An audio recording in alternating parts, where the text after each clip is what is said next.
tous, c'est Hélène, le personnage de Kibizu, et j'aimerais aujourd'hui vous parler du thème du mensonge.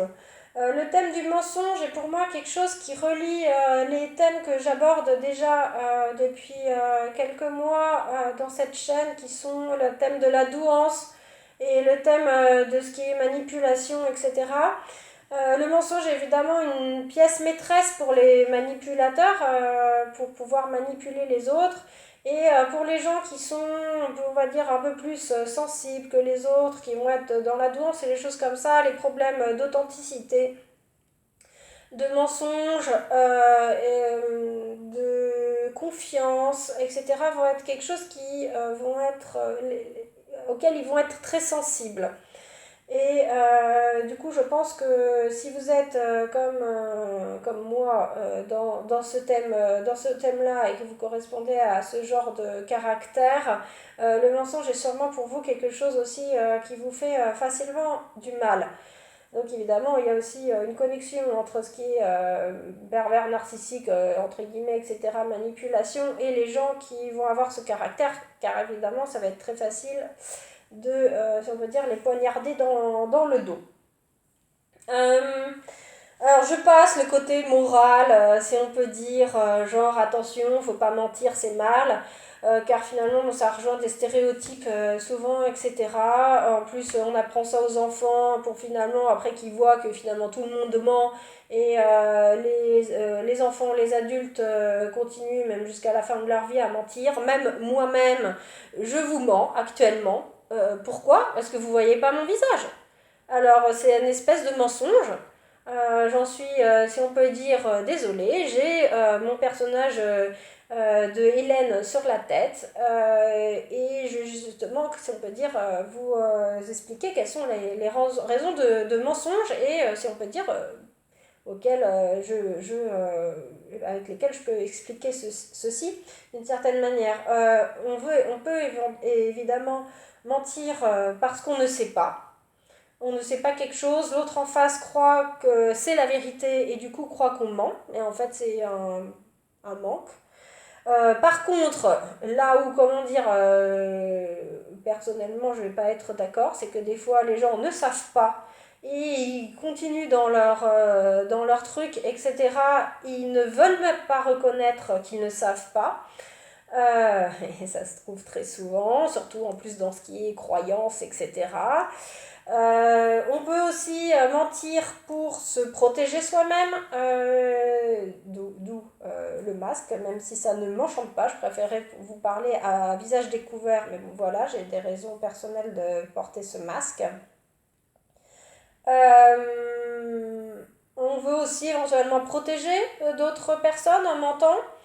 Donc tout ça, c'est des très bonnes raisons, hein, de mentir. Donc du coup, on se trouve plein de belles raisons. Et on peut aussi mentir, par exemple, à l'autre en face pour pas lui dire ce qu'on pense véritablement, parce qu'on n'a pas envie de le froisser, on n'a pas envie de lui faire du mal. Alors on se donne plein de bonnes raisons, comme ça.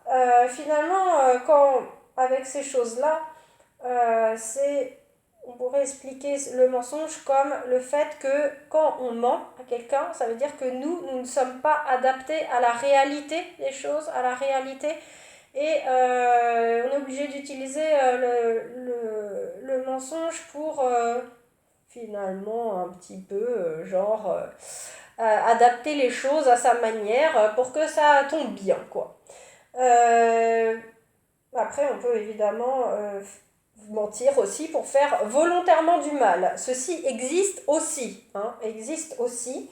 Avec évidemment tout ce qui est pervers narcissique et compagnie, faire du mal volontairement fait partie du jeu.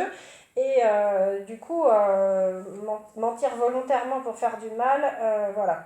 Le problème, si on peut dire, selon mon opinion, et je pense que je ne serai pas seule, mentir est un manque de respect pour moi. C'est pour ça que le mensonge, depuis toute petite, est quelque chose de à mon avis, horrible. J'ai tendance à être plutôt franche et directe la plupart du temps et à cause de ça, si on peut dire, et j'aime pas ça moi-même et j'aime pas l'appliquer moi-même, je me sens mal sinon. Et du coup, je mens pas et on va me critiquer parce que je mens pas. Ah, bon. Alors, bah oui, chacun a son caractère, chacun a ses préférences, si on peut dire. Il y en a qui vont préférer qu'on leur mente pour se sentir bien, etc. Beau, belle, intelligent ou je sais pas quoi d'autre. D'autres vont préférer la vérité. Pour moi, le manque de respect, donc la confiance dans la relation aussi, et du coup la relation peut être détruite à cause de ce manque de confiance et ce manque de respect à cause d'avoir menti. Et je voudrais vous donner par exemple un petit exemple d'une anecdote qui est arrivée à Hélène. Hélène, un jour, se fâche avec quelqu'un dans un bar. Les amis sortent du bar car c'est la fermeture et quand elle sort, finalement après l'altercation, les amis sont partis. Bon, elle essaye d'appeler un des amis pour voir comment ça se fait, ils sont déjà partis, ils sont loin ou je sais pas quoi, comment ça se fait. Il répond, ah ben on est déjà parti, on voyait que peut-être ça allait durer, donc on est parti, on n'a pas préféré attendre, on savait pas ce qui se passait, voilà.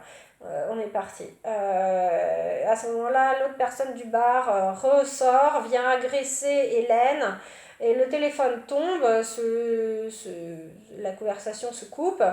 Hélène a une altercation encore avec la personne qui était à l'intérieur du bar et elle reprend son téléphone et la conversation est coupée. Elle réessaye d'appeler son ami pour terminer la conversation, quoi.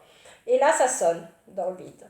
Ça sonne dans le vide. Ça sonne dans le vide, à même plusieurs intervalles de minutes en se disant peut-être qu'il est parti se brosser les dents ou il est pas encore, il n'entend pas le téléphone, je sais pas quoi.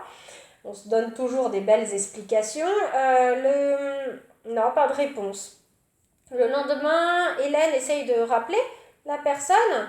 Ça marche, cette fois, elle répond. Et l'autre personne, là, je dirais presque miracle. Parce que quand ceci arrive, c'est pour moi un miracle que quelqu'un réponde de cette manière-là. C'est pas j'entendais plus mon téléphone, il était coupé, j'étais partie me coucher ou je sais pas quoi, quelle explication mensongère parce que là franchement le téléphone venait tout juste de se couper à cause de l'autre qui était ressorti. Il savait très bien que la conversation n'était pas terminée, ça sonnait dans le vide. Et là, la personne dit oui, Hélène, je suis vraiment désolée. Hier, j'ai vu que tu avais encore une altercation avec l'autre personne dans le bar. Je voyais que j'allais pas pouvoir t'aider. Donc, j'avais pas envie de passer des minutes et des minutes au téléphone avec toi. Je voyais que tu étais trop énervée, que je n'arriverais pas à te calmer. Donc, j'ai préféré ne pas répondre. Je suis désolée. Waouh! Alors là, miracle, je dirais. Parce que d'habitude, la plupart des gens, allez, 90% des gens au moins auraient dit oh, j'ai pas entendu le téléphone. Je suis désolée, mais j'ai pas entendu le téléphone. Non, là, il dit je n'ai pas répondu exprès parce que ça m'embêtait. Je savais que j'allais pas pouvoir t'aider, donc j'ai pas répondu. Et ben là, comme une espèce de magie, le problème, entre guillemets, mensonge, appel non répondu, s'est évaporé de la tête d'Hélène en 2 secondes. Et après, elle a parlé avec son amie pendant 1 heure au téléphone de 3 milliards de sujets différents. Mais ce truc-là est parti comme d'un coup. Le ressentiment est parti comme d'un coup du cœur, de la tête, les petits trous qui tournent dans la tête. Tout ça s'est évaporé juste parce que la personne a dit la vérité. Alors, je ne sais pas pour vous si vous ressemblez au caractère d'Hélène. Si vous êtes, par exemple, HP et compagnie, ça serait intéressant de savoir si ça vous fait le même genre de choses à vous aussi. Mais donc, voilà. Donc, pourquoi ne pas la dire, cette vérité, finalement, si ça peut faire du bien à l'autre en face est-ce que c'est pas plutôt pour se donner une bonne raison à soi-même, de dire ah moi j'ai pas dit la vérité, hein, mais c'était juste pour pas lui faire du mal, hein, gna gna gna. Et de se donner une bonne morale justement plutôt faire joli quoi. Et puis après, du coup, c'est bien finalement le mensonge, c'est pas grave, hein, c'est pour faire du bien. Et après, toutes les personnes type manipulateur, pervers narcissique, menteur en tout genre, volontaire, je parle là, volontaire, eux, ils utilisent les mêmes techniques, etc. Et finalement, le mensonge est complètement banalisé. Banalisé. Le mensonge par omission, c'est-à-dire ne pas répondre à un coup de téléphone, ne pas répondre à un message volontairement en se donnant des belles excuses, ça s'appelle un mensonge par omission, parce qu'on fait exprès de ne pas répondre. Si vous vous rappelez le vlog de l'été numéro 1 d'Hélène, regardez la vidéo, c'était un mensonge énorme par omission de tout un groupe de personnes à la fois. Et en plus, c'est Hélène à la fin qui se fait engueuler. La bonne blague. Bon. Il y a aussi évidemment, je voulais parler de ça, du mensonge à soi-même. Ce qu'on va appeler le déni, les biais cognitifs et tout ça.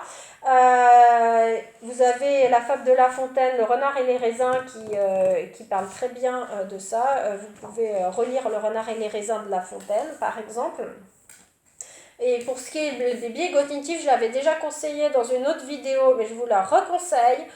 Cette lecture de Quand est-ce qu'on biaise sur les biais cognitifs, et justement pour non seulement comprendre le fonctionnement des autres, mais se comprendre aussi soi-même, ses propres biais cognitifs, et pouvoir donc du coup douter, d'où le thème du doute aussi qui est le titre de la vidéo, pouvoir douter à la fois des choses dans la vie en général, des choses qu'on nous dit, finalement, et douter aussi de ses propres, éventuellement de ses propres pensées, tout ça, se dire ah zut, est-ce que je pense pas ça parce que j'ai envie de me rassurer, est-ce que je pense pas ça pour me donner une bonne image de moi-même, et voilà, plein de choses comme ça. Donc je vous conseille très très fortement ce livre-là de Thomas Durand, et tenez, une autre BD de Jean-François Marmion et du dessinateur qui s'appelle Monsieur B, qui explique le cerveau, et notamment en grande partie comment le cerveau passe son temps à se mentir à lui-même sur les sensations, sur les pensées, sur un milliard de choses. Donc après, on ne s'étonne plus que le mensonge soit si courant, finalement, si courant même aussi dans la vie quotidienne. Le doute, du coup, pour moi, est une pièce maîtresse. Une pièce maîtresse dès qu'on rencontre quelqu'un. Alors, on va après être traité de paranoïaque. Je vous renvoie vers la chaîne de Pierre Calmar qui parle très bien du thème de non, vous n'êtes pas paranoïaque parce que vous doutez. Le doute est quelque chose de stressant envers soi-même déjà. N'importe quel psychologue vous le dira, douter de soi, c'est déjà une bonne chose pour se comprendre mieux soi-même. Douter des autres, c'est une bonne chose pour éventuellement se protéger des personnes malfaisantes. Et douter même en général après dans le travail, etc., surtout du côté scientifique évidemment, est indispensable. C'est le travail de tout scientifique qui va faire des hypothèses, etc., va devoir douter. Personnellement, j'avais eu un cours, justement, pourquoi la chaîne La Tronche en biais et ce livre m'ont tout de suite parlé. J'avais eu un cours d'épistémologie, dont justement l'auteur parle dans le livre, d'épistémologie à l'université. Le professeur, j'avais trouvé ça génial, le professeur justement voulait nous apprendre comment on sait ce que l'on sait. Voilà, j'ai bien retenu la phrase, comment on sait ce que l'on sait. L'exercice était de prendre n'importe quel article du domaine qu'on étudiait, hein, de prendre n'importe quel article, et relire tout, et se poser la question comment l'auteur sait ce qu'il sait, pourquoi il affirme une vérité, une réalité là-dessus. Est-ce qu'il donne des références, remonter aux sources antérieures, aller lire les articles qu'il cite pour vérifier si c'est bien ça, parce que après, via les biais cognitifs, via c'est pour dire, les interprétations aussi, tout simplement, les interprétations, comment on mixe tout ça et que ça fait un blou blou blou blou. Et des fois, du coup, on va ressortir des choses qui sont un petit peu détournées ou un peu changées et que après chacun interprète de sa manière et hop, et ça fait boule de neige. C'est ce qu'on appelle le jeu du téléphone arabe, hein, finalement. Très souvent. Donc remonter à la source la plus ancienne et celle qui va être finalement la dernière source, la première, enfin plutôt la première source qui va pouvoir expliquer cet article qu'on étudiait. Euh, et donc du coup, c'était super intéressant comment dire, pour Hélène, l'expérience avec sa mini Hélène, l'intuition. L'intuition doit pas être stigmatisée, je pense. Elle doit être prise en compte. La mini Hélène d'Hélène, on sait très bien que Hélène aurait dû l'écouter. Sa mini Hélène lui avait dit attention. Et après, c'était balle de ping-pong dans la tête permanente. J'ai pas encore partagé ceci, mais je vous partagerai la BD que j'ai faite là-dessus, justement entre Hélène et mini Hélène. Euh, il y avait sûrement des raisons, tout ça n'a pas été complètement analysé entre Hélène et mini-Hélène, mais le doute, l'intuition sont des choses qui doivent être très présentes dans la vie même courante. Comme Petit Zèbre dit, retint la leçon, chacun doit se méfier si quelqu'un semble déguisé, comme pour vous ressembler et que vous sentez flatté. Ceci peut être un hameçon. Il y a des leçons à tirer de ça. Hélène, avec Petre, a eu une mauvaise expérience, mais tirons de ces lectures. Tirons de ces lectures quelque chose de bénéfique. Relisons les fables de La Fontaine. Enfin, toutes ces choses-là. Attention aux mensonges. Non, vous n'êtes pas paranoïaque si vous doutez. Vous êtes sain si vous doutez. Évidemment, et de toute façon, même avec votre intuition, tout ça, vous ne verrez pas des pervers narcissiques, des manipulateurs, des menteurs ou je ne sais pas quoi d'autre partout. Le doute est sain, gardez-le précieusement, et évidemment dans tous les domaines de la vie, et aussi le travail, évidemment, je dirais. Voilà. Si vous avez aimé la vidéo, évidemment, partagez-la, mettez des likes et tous ces bidules-là si ça vous intéresse. Je vous souhaite une bonne journée, une bonne santé. Ne mentez pas enfin, quand c'est possible, ne mentez pas. Vous pouvez faire plus de mal à la personne en face en lui dissimulant une vérité. En dissimulant votre pensée plutôt que lui dire directement. Voilà, comme cet ami qui avait téléphoné à Hélène et qui lui avait avoué qu'il n'avait pas répondu exprès. Voilà. Bonne journée à tous, au revoir.